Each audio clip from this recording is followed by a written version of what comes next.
કમોસમી વરસાદને કારણે વડોદરા જિલ્લાના ખેડૂતોને ખૂબ જ નુકસાન થયું હતું. આ બાબતમાં તમામ ધારાસભ્યોએ પત્ર લખ્યા હતા.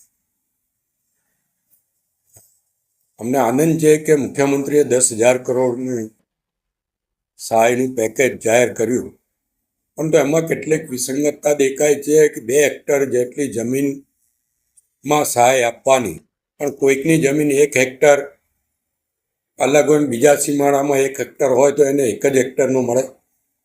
ગામમાં જ અલગ અલગ ઠેકાણે 1 હેક્ટર હોય તો પણ એને 1 જ હેક્ટરનું મળે.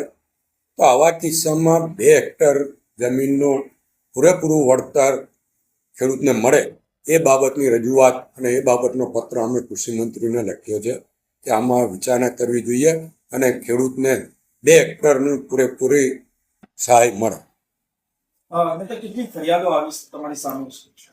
મારી પાસે ડભોઈ તાલુકાના ખેડૂતોની ફરિયાદ આવી. ખાસ કરીને અમારા એપીએમસીના સભ્યોએ પણ મને રજૂઆત કરી કે આ બાબતની ફરિયાદો આવે છે, અને એપીએમસીના અમારા સભ્યોએ લેખિતમાં પણ મને રજૂઆત કરી.